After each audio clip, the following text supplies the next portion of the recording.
Hello, everybody. Thank you for sharing me this stage today. My name is Gabriel. Be talking to you today about OSINT empowerment job hunting. For the ones that are not so familiar with the terms, OSINT means open source intelligence, meaning that we are looking only on open sources, places that we can look freely on the internet, not in the dark web, not in the deep web, or other places like that. So having said that, I'm going to start with my presentation today. If you can just confirm me that you can hear me correctly, that will be fine.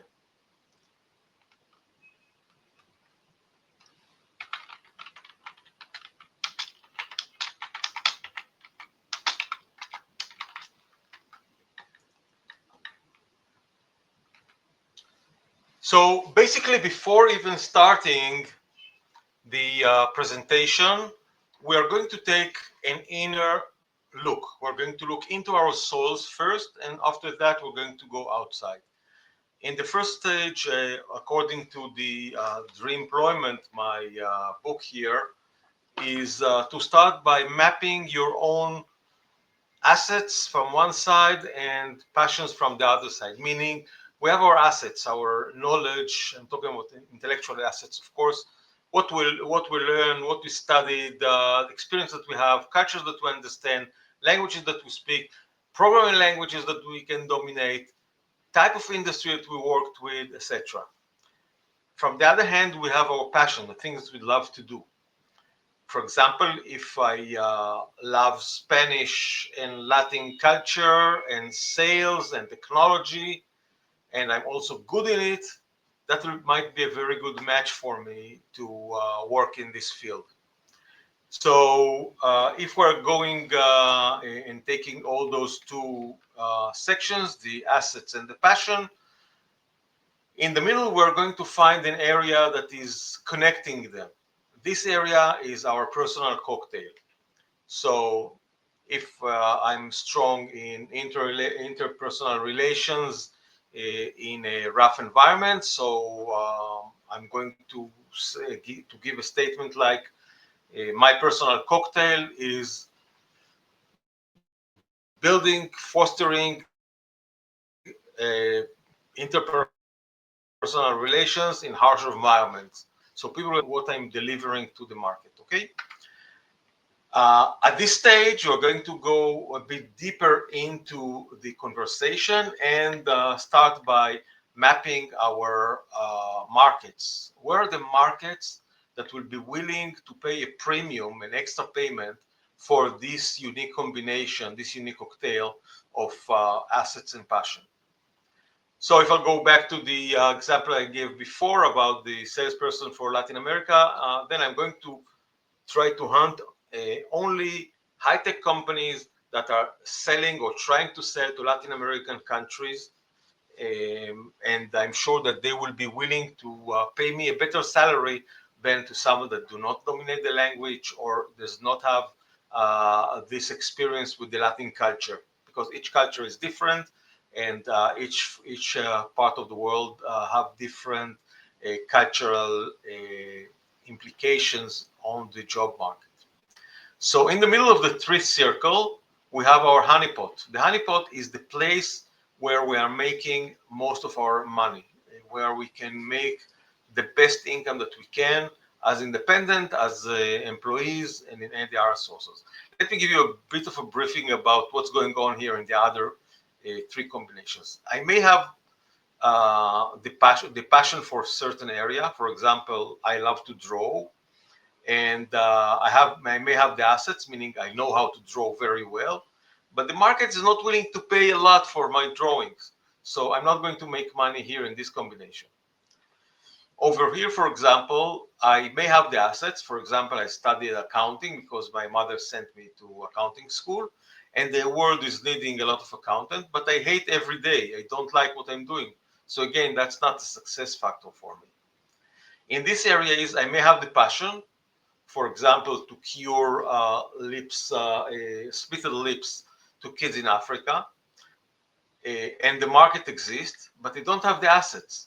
In order to specialize in this market, I must study 7-year medicine plus 5 years of surgery plus 3 years additional in facial reconstruction.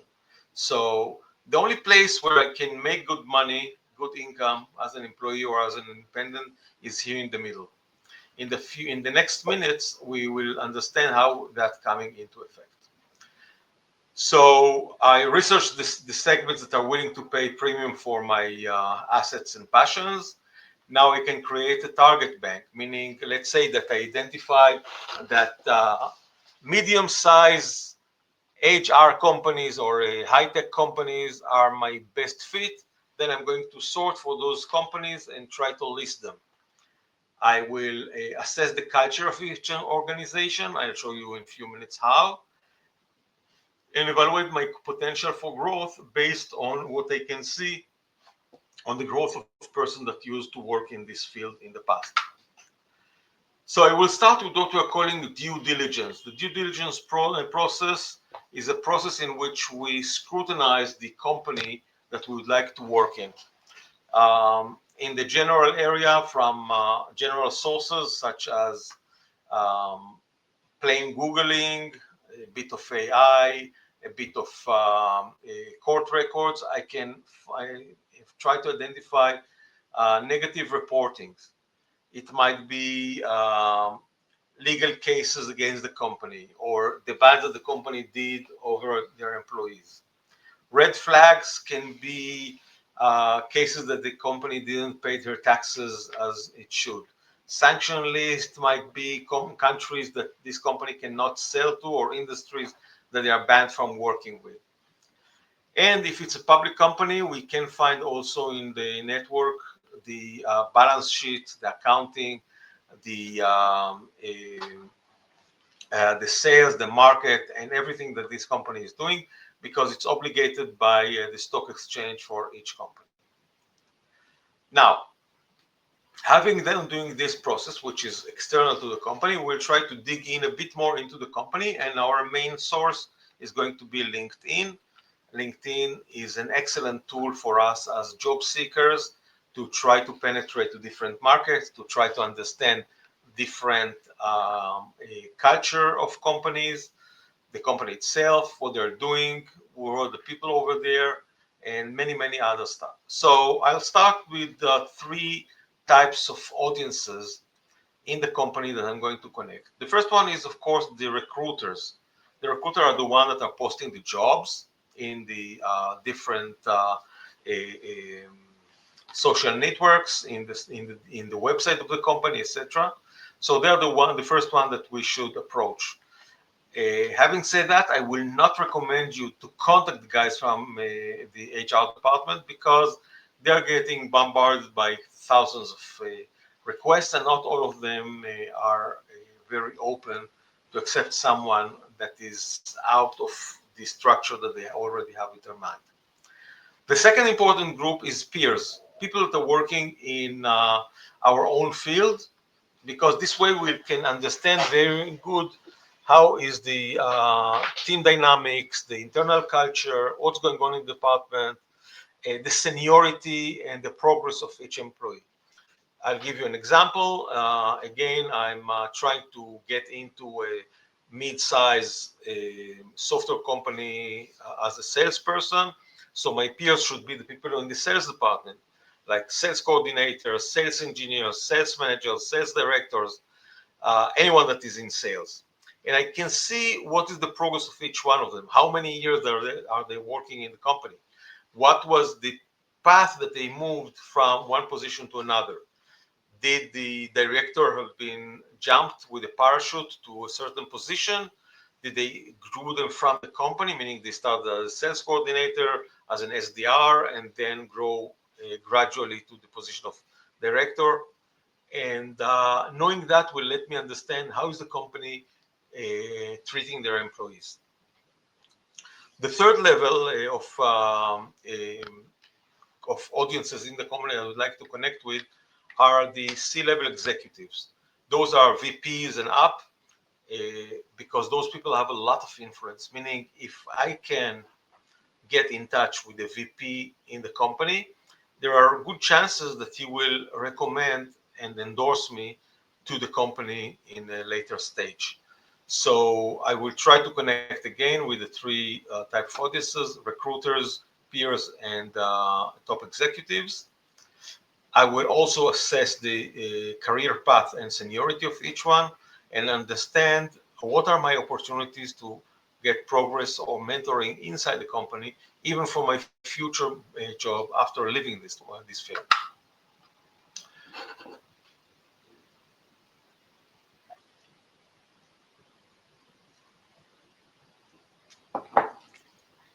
As I mentioned, LinkedIn is one of our most important arenas for market information and for OSINT, for open source intelligence about each one of the companies. But in the free version of LinkedIn that all of us are using, the tools are a bit limited. And if we're passing certain amount of searches, LinkedIn will start blocking us from getting more and more information. So in order for that, we can go to the old good Google and use a technology called Google dorking. Dorking is a term used to describe different type of Google advanced operators that we can use in order to get more information on a certain target. So instead of going to the search bar in LinkedIn and searching sales manager in Bangalore, for example, I can go to Google and try to search inside in a bit more a structured way. And over here you have several examples. If I start by site 2 points, linkedin.com, meaning that I'm going to retrieve only results from the LinkedIn arena. And then I can put into commas the positions I'm looking for: sales managers or business development, which are, let's say, parallel in many cases. The reason to put it as one string, because Google is treating a string as one term and not as two separate words. Without it, it will look for me on all the information where we have LinkedIn pages with the word sales from one side and the word manager in the other side, and we'll never be able to pinpoint on sales manager. The operator or in capital letter, or and again in capital letter, can include, exclude, or duplicate two things. For example, if I'm looking to get informations on a certain company, and I would like to get company A and company B on the same page. For example, I love to get information from Cisco and from Sun Microsystems. So I write site linkedin.com, Cisco, and Microsoft or Sun Microsystem, or whatever I would like to do. In this case, I can get all the results in one page. I can include in the search term the position that I'm looking for and the location. I can put the word profile and marketing manager. And if I'm looking for example, this is something that recruiters usually are doing. They are not looking for jobs, they're looking for people. So they will write a string like site linkedin.com project manager minus jobs, meaning the result that will be retrieved are not job offering, but more people that working as project managers. We can also use what we're calling wildcard, which is VP off and then an asterisk. The asterisk is in the position of any word. It can be VP of HR, VP of sales, VP of marketing, or VP of doing nothing. So the usage of the complete dorking system allows us to pinpoint and focalize in a smaller group inside the huge world of LinkedIn. In the bottom, there is a real live example of the usage of Google dorking that I used in my other searches for one of the positions that I was looking for. I was looking for a bioinformatics. Bioinformatics is an area that is connected, usually the people with a third degree, like a PhD in advanced mathematics and in biology, and the combination of the two is a new profession which is very powerful. It's called bioinformation. Those are the people that are expert in milking a lot of intelligence out of the AI tools that we are using, mainly for advanced medical or biological or physical or mechanical reasons. So over here, I was looking for site linkedin.com, bioinformatics or information or conceptual computer biologist, which all are the same term. And I'm also looking in Bangalore. Bangalore can be written in two forms. Less jobs, because I'm not looking for jobs. I'm looking for a professional to work in this field. And also I'm looking for junior person. So I'm going to remove the directors. Okay, so I'm getting only to the people in the bottom part of the pyramid of the bioinformatics world. Okay, let's continue a bit more deep into the search. Under the employment book, we understood that trying to get a job through the conventional channels, meaning applying to a job at the job place for at the HR department, filling all the paperwork as we should, will not lead us to anywhere, because companies have what we're calling ATS, which are screening mechanism for candidates, meaning they are getting all the CVs that we're sending to a certain company.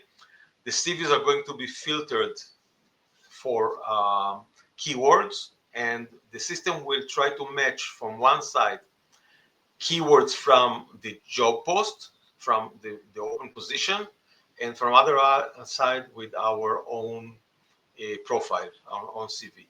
If there's a match, it's okay. If not, we're going to be down in the list. So we may even have a position that, let's say I'm looking for a sales manager position, and last time I worked as a sales manager was 5 years ago, then automatically I'm going to be rated very, very low.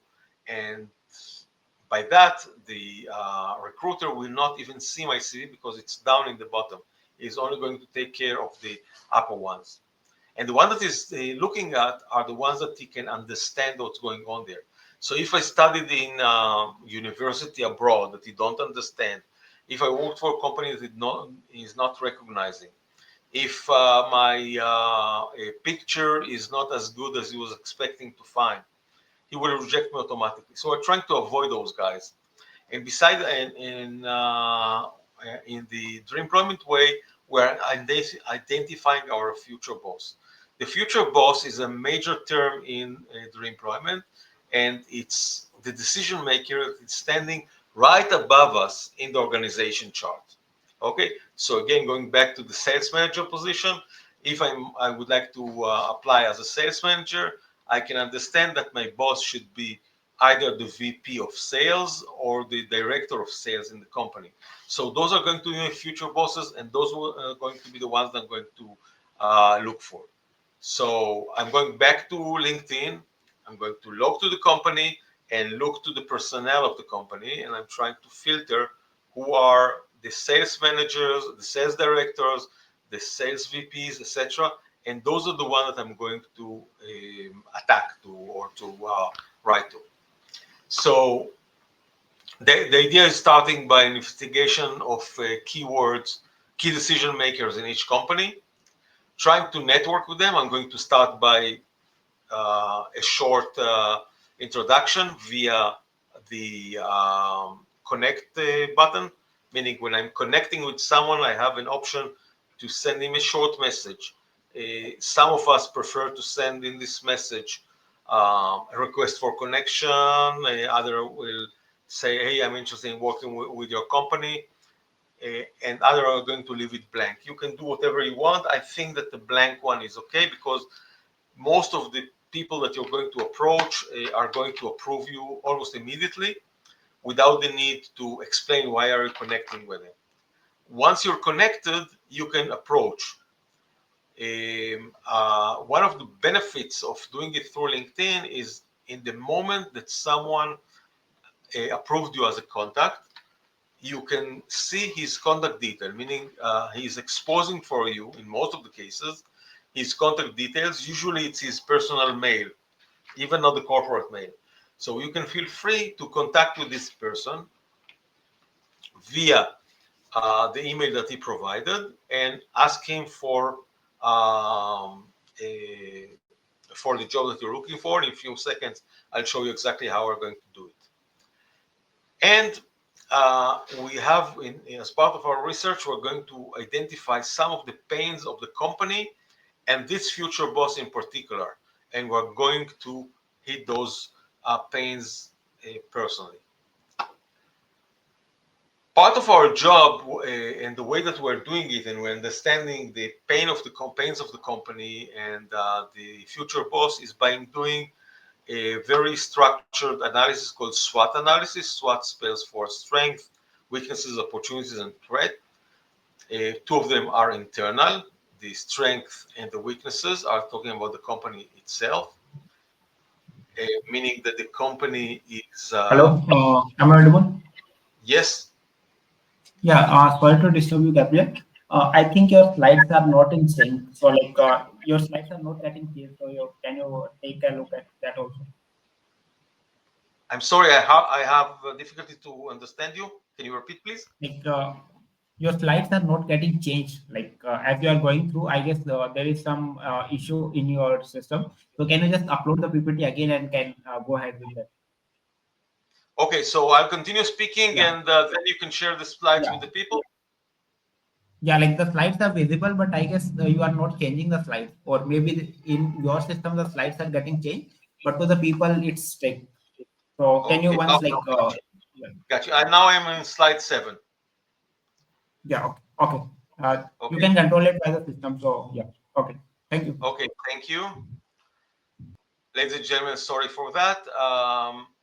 As I was saying, the SWOT analysis is strengths and weaknesses, which are internal of the company, meaning I'm strong in the field of software for management, and my weaknesses is that I'm very weak on entrepreneurs and small companies.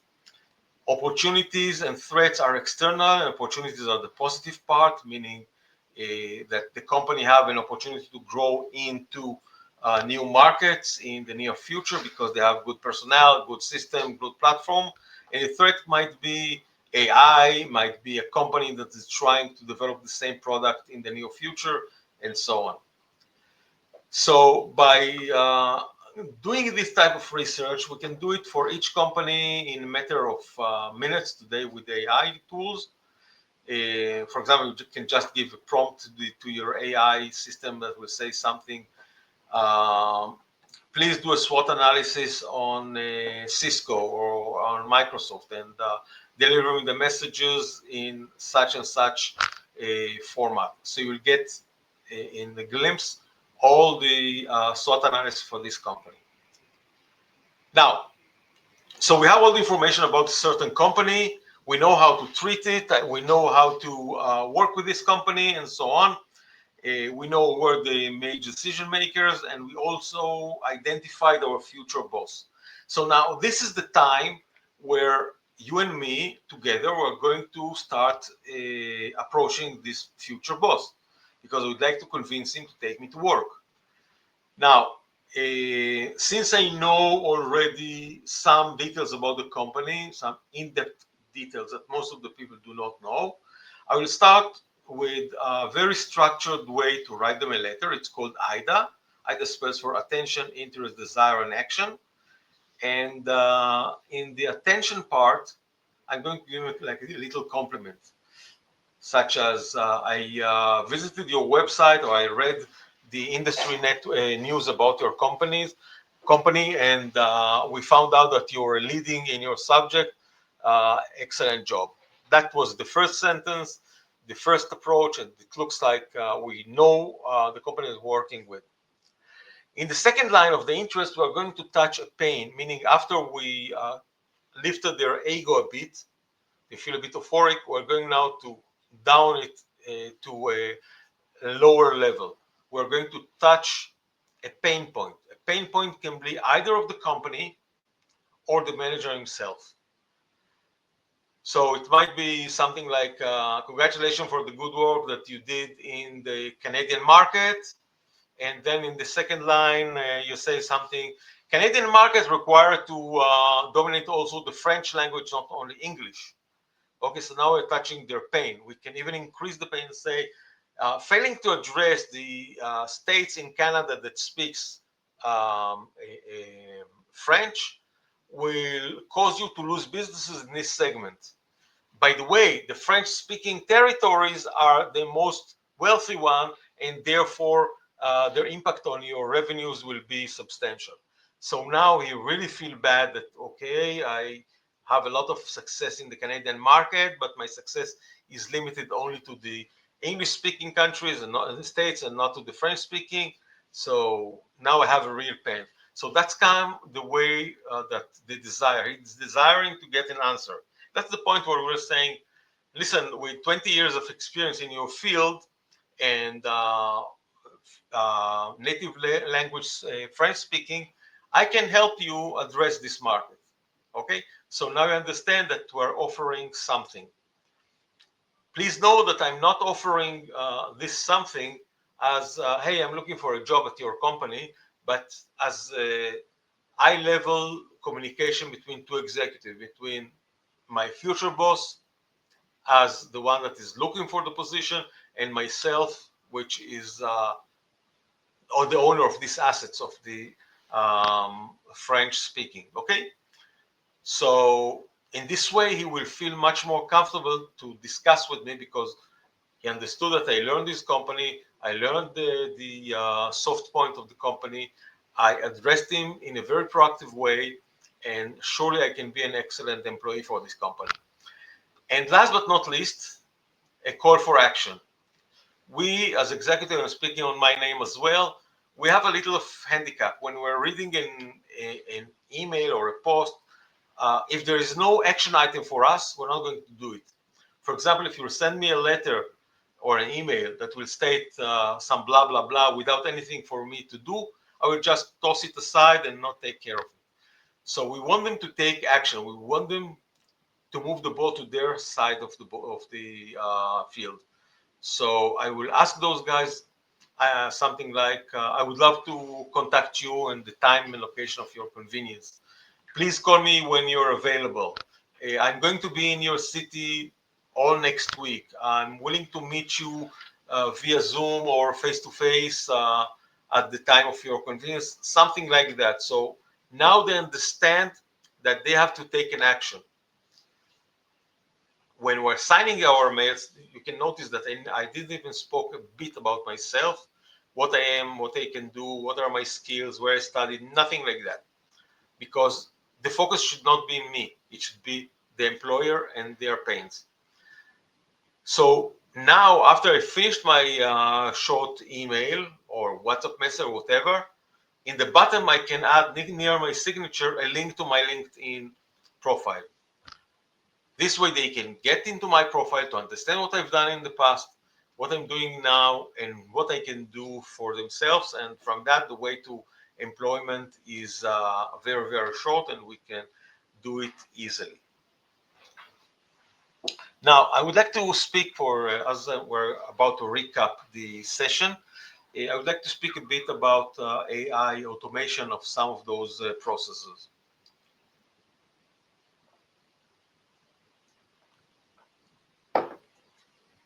As all of you know, we have AI in the last 2 years in our life. which are saving a lot of time and effort in the way that we are looking for jobs. And we can use those tools for several activities that of our interest, starting by LinkedIn scraping. To scrape mean to take out the data, to harvest email addresses, names, positions, etc.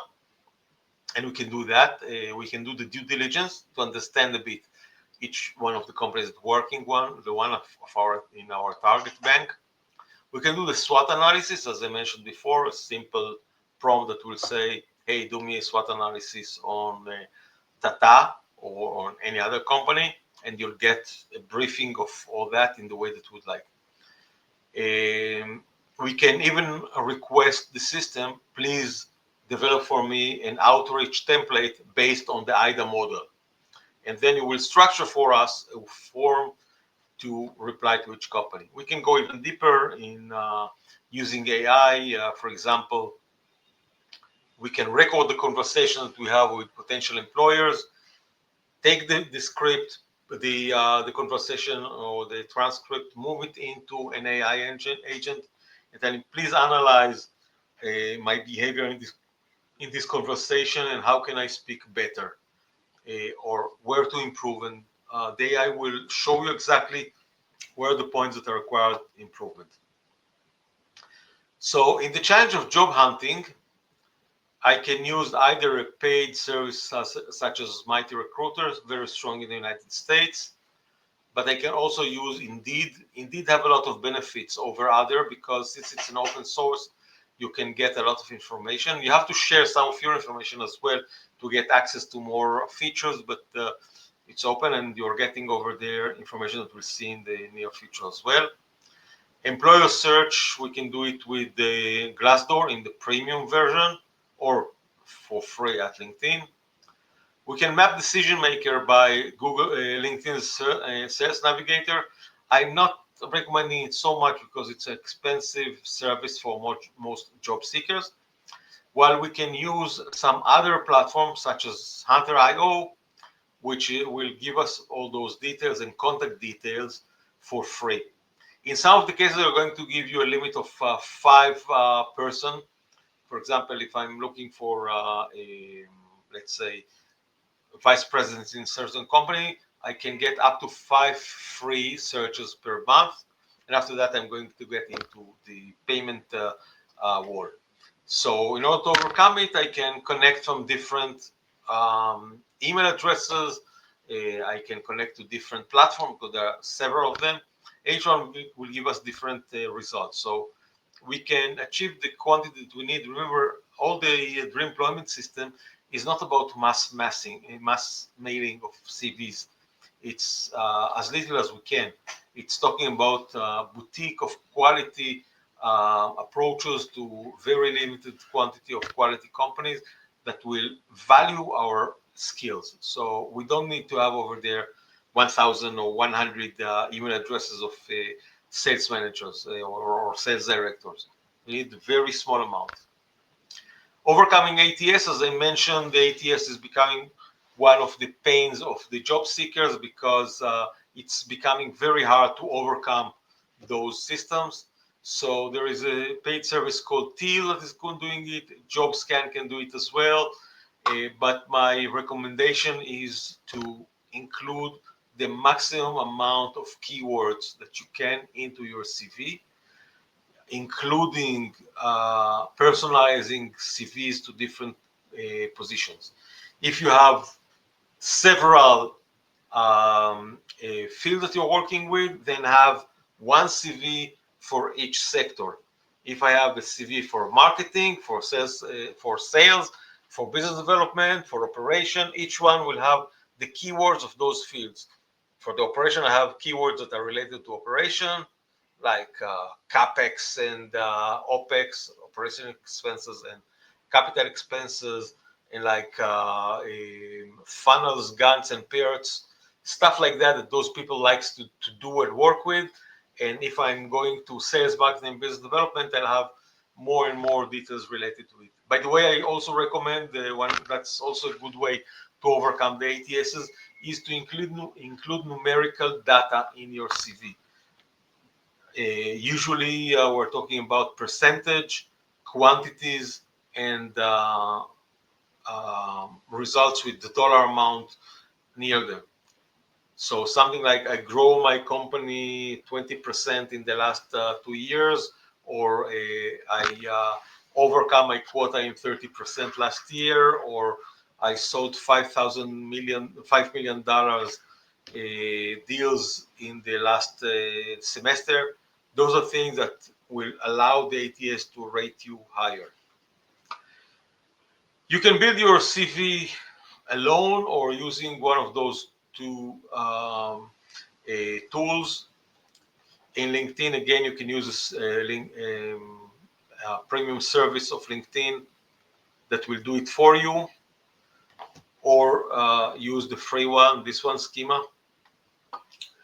Regarding compensation, it's working mainly in the United States, where the markets are a bit more open to share data regarding sales, regarding salaries, and you can just place the name of the company and get in those areas the results. Glassdoor is not doing a bad job as well, but remember that some of the people that are posting over there are ex-employees of the companies, and from many reasons they're not putting their real salary inside, so that might a bit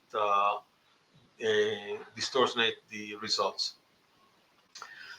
Always don't work only with the AI system. Try to build your own personal touch. Your personal touch might be with your banner, with your face, with your picture. By the way, I recommend that the picture should be professional one, looking like an executive according to the level of work that you're working with. And you can use the employment system. You have the link in my bio next, and also you can use your own services to put your personal approach. That's the end of my presentation for today for you. It's been a pleasure sharing with you the last 40 minutes, and if you want, I'm open to questions.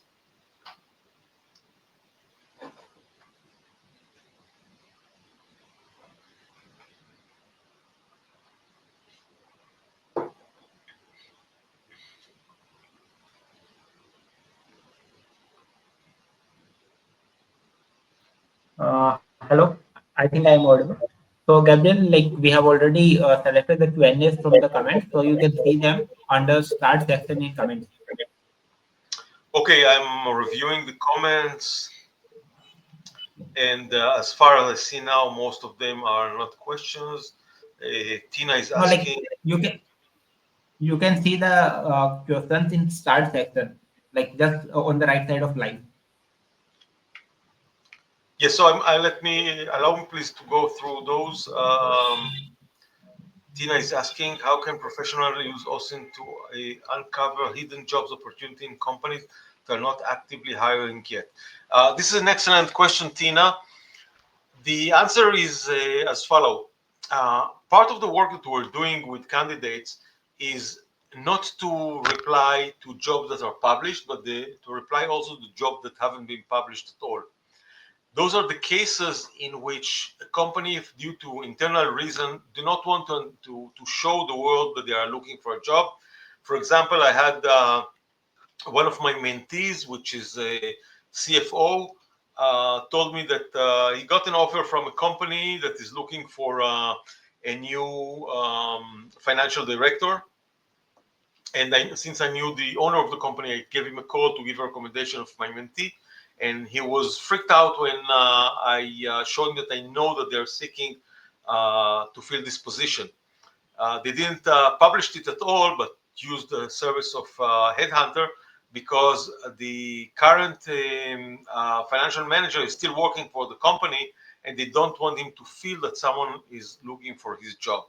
So if we're proactive and we know how to read the company news, corporate news between the lines, we may find a way to do it. For example, when I mentioned the case of the work with the Canadian market, This is exactly the case. The company did not publish that they're looking for French-speaking people, but the proactive job seeker understood from the point that they mentioned that they expanded into Canada that they will need French-speaking people in order to work in this field.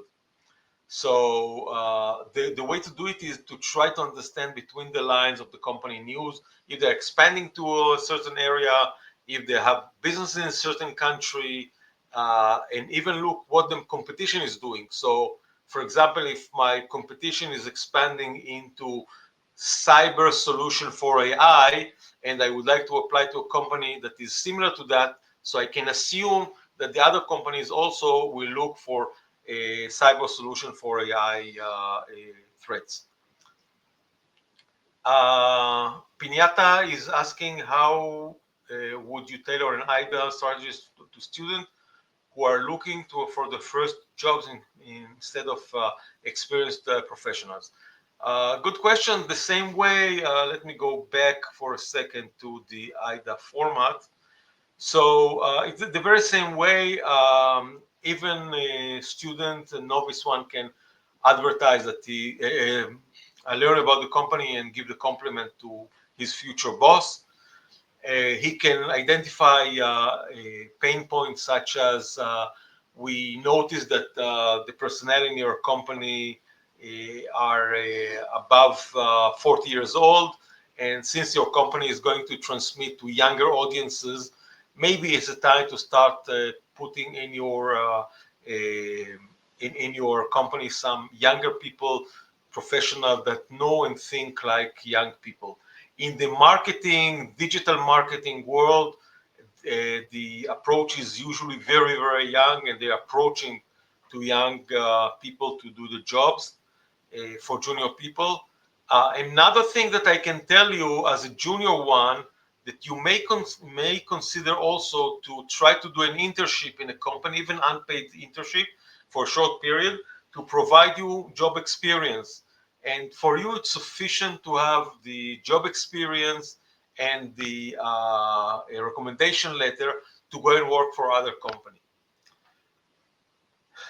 Malcolm is writing, where is it? One second. How best can one position themselves for the already existing strategies, for example, the young joining higher position of leadership?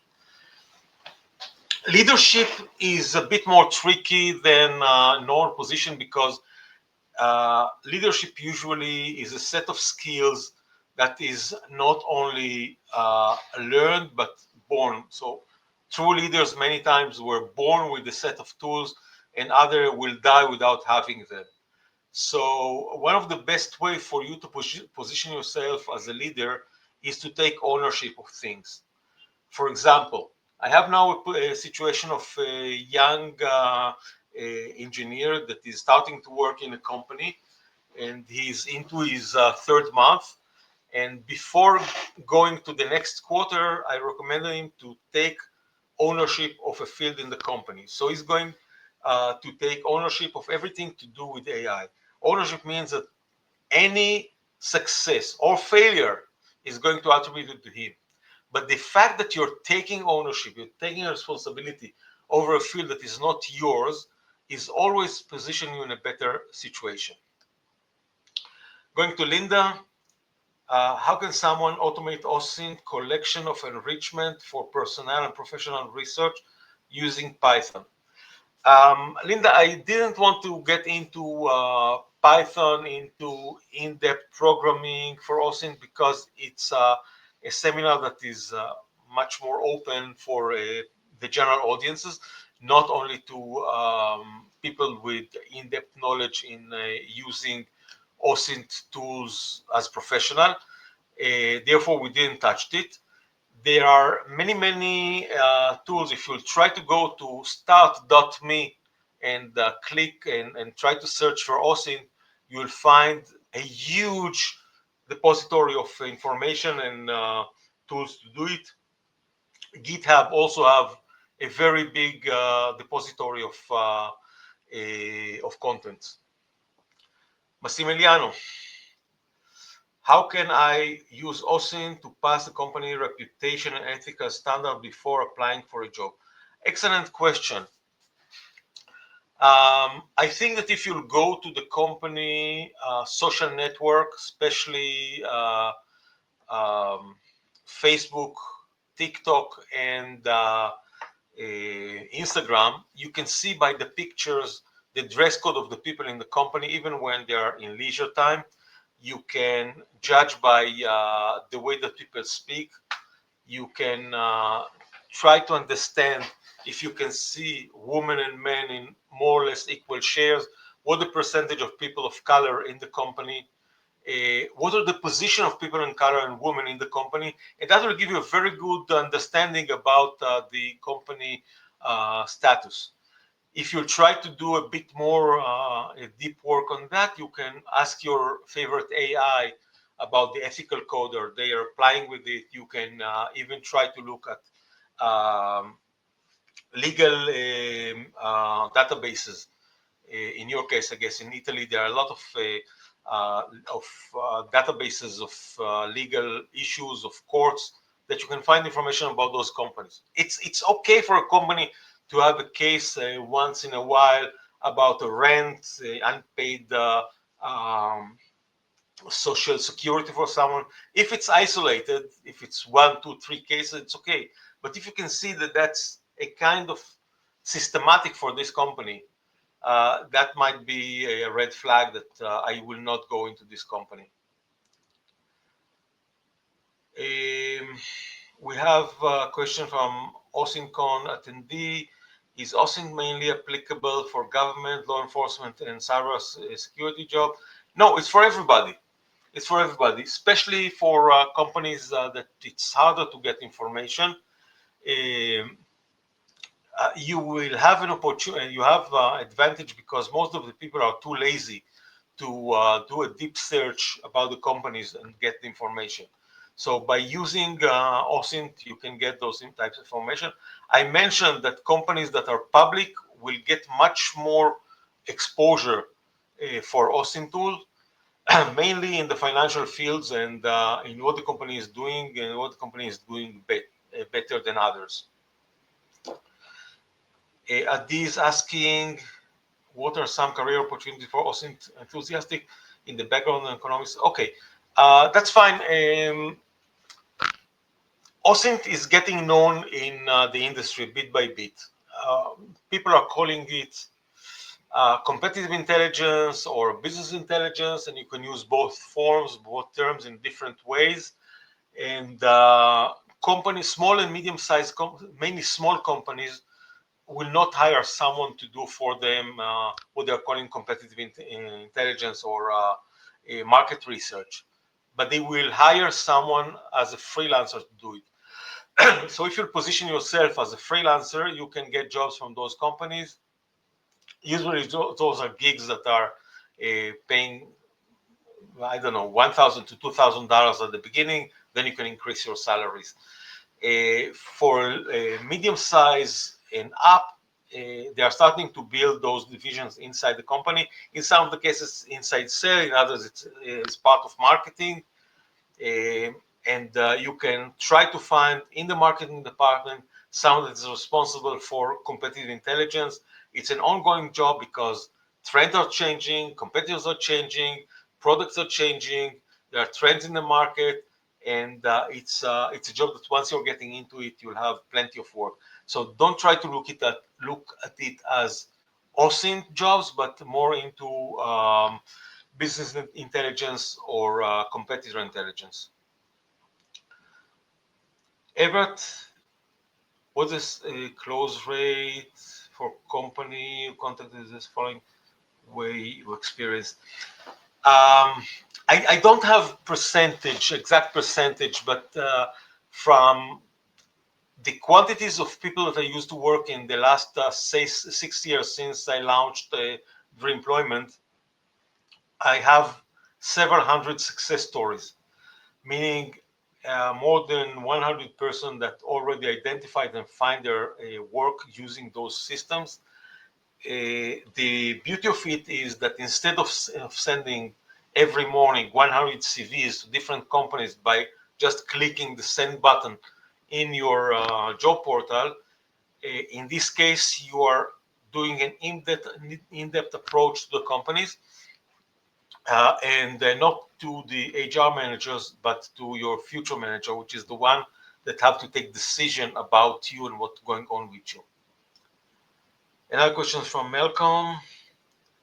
Can IOCs carry from company whose wages policy advertise hire or directors?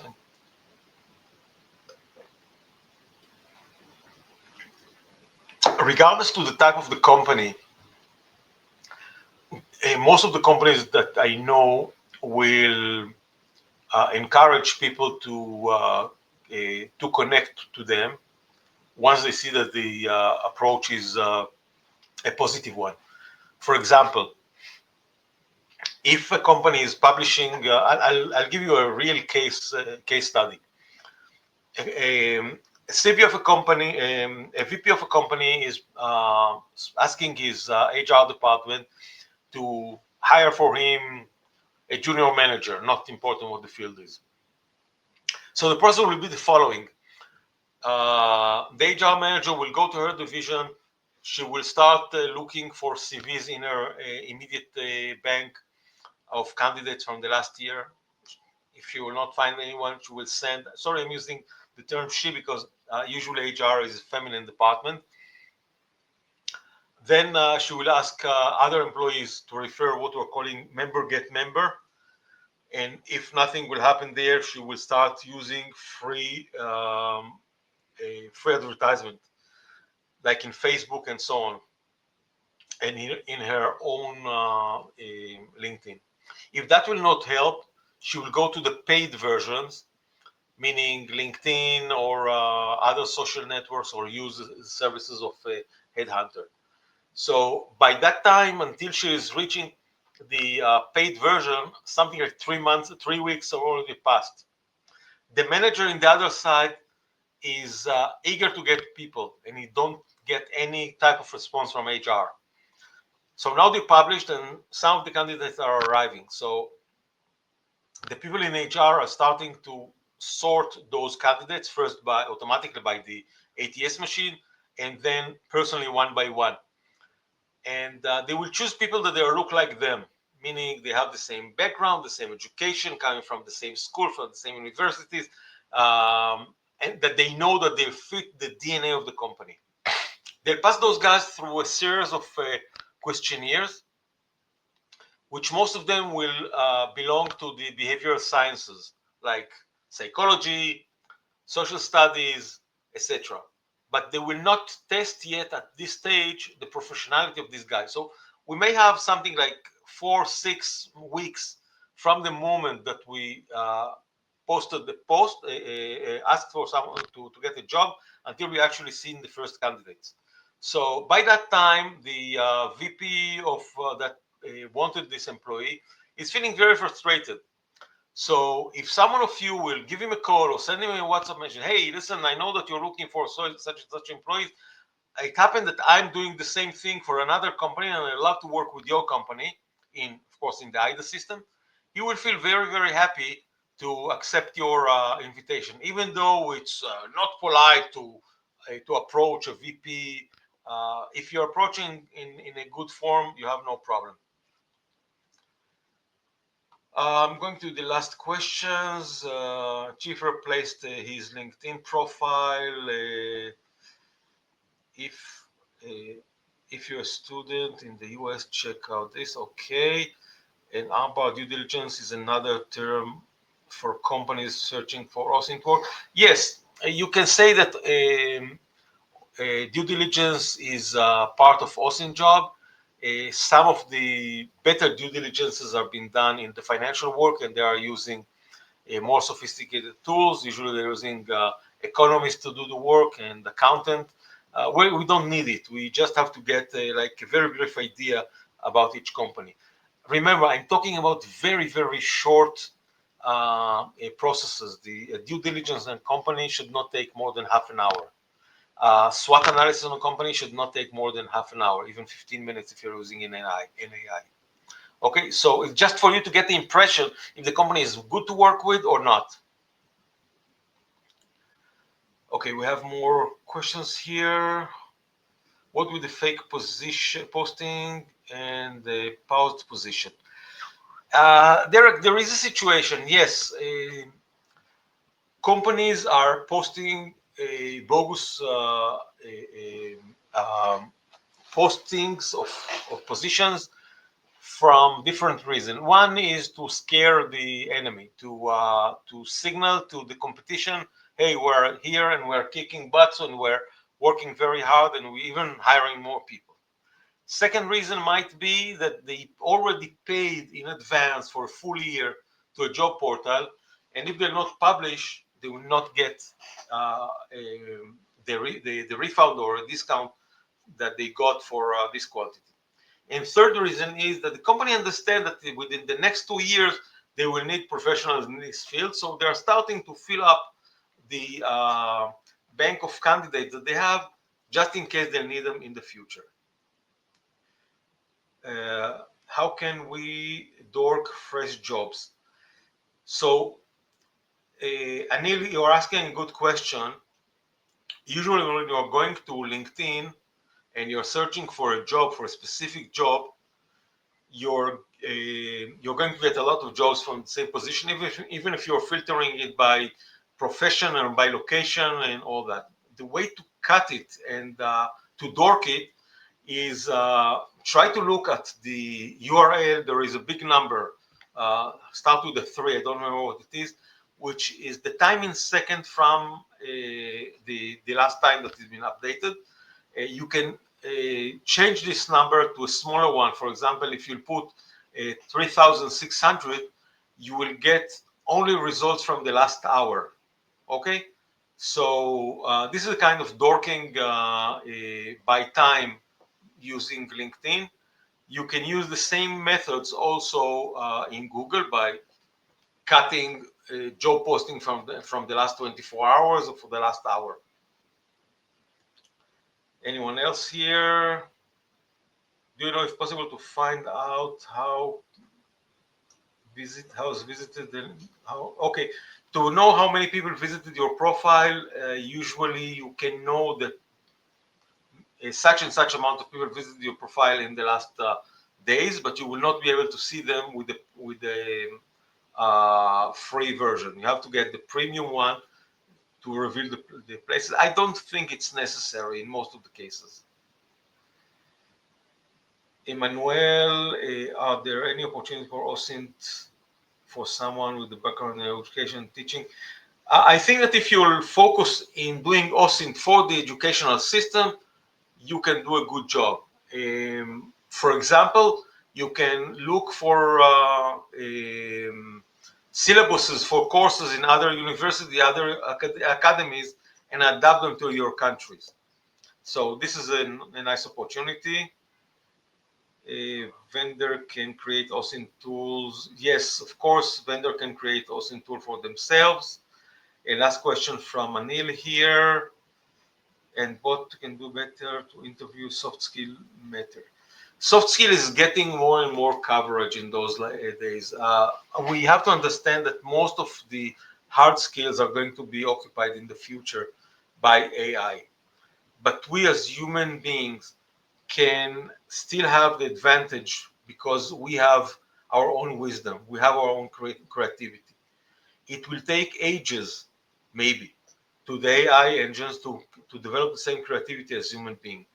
So listening, soft listening, in-depth listening, mentoring, working with passion and compassion are the soft skills that can help you survive. Understanding social signals, which are things that we're missing today, and people with those types of skills can really achieve better results.